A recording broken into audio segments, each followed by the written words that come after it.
decided to build a new church. So the church here is from the 12th century. Okay? Now, when we go inside, you can see lots of crosses on the columns and even some writing in red from 1347. Pilgrims come here.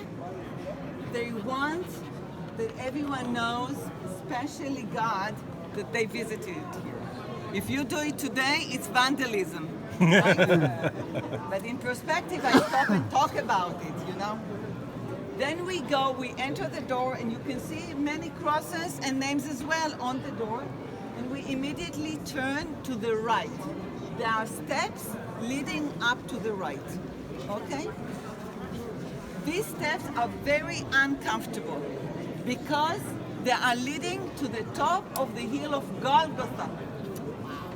So they want you to feel how Jesus felt, taking the cross on his shoulder, going to be crucified. Okay? When we go up to Golgotha, you realize that there are some glasses covering limestone to prove that we really climb up a hill. Okay? So you can see it, and then you'll see two different rooms with different architecture. The right side belongs to the Catholic Church. The left side belongs to the Greek Orthodox Church. In the Catholic Church, what's interesting, you look at the ceiling and there is a mosaic from the 12th century of Jesus sitting on a rainbow.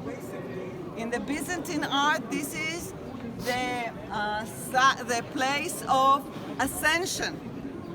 So you can already feel the beginning of the crucifixion and the end of it with the ascension to heaven through art.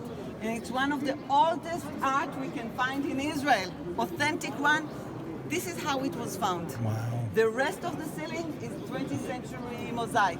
Only thing that was left when the Catholic cleaned the ceiling in the beginning of the 20th century, this is what they found. Only one medallion with 12th century mosaic, Jesus Ascension. Wow. Okay? And then you can do this circle and we go on in the other side, we'll go down stairs and this is where I will wait for you. Okay? So notice all those things while you climb up Golgotha. By the way, before we go, if you want to know about the authenticity of this place, there used to be here a temple to Aphrodite, which is very strange because temples of God are always on a high, for any god, you know, always on a high mountain, Olympus, right? And this is we went down to this side, we didn't climb up. So Constantine gave an order because he suspected that there is something fishy about this temple of Aphrodite. He ordered to ruin this temple stone by stone.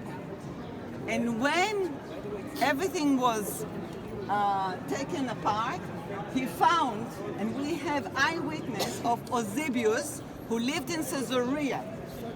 And he's one of the father of the church. And he said, suddenly we realized that the temple of Aphrodite was sitting on a hill. And next to this hill, we found lots of graveyards, lots of Jewish graveyards. It was all covered by the plaza of this temple. Okay?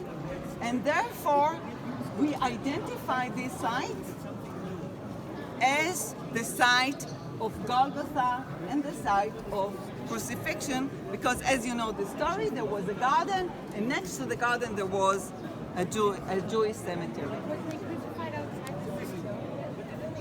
If there is a Jewish cemetery here, this was outside the city at Jesus' time. Thank you for your question. This was outside the city at Jesus' time. Okay? So let's go in, climb up Golgotha, go down on the other steps, and then we shall meet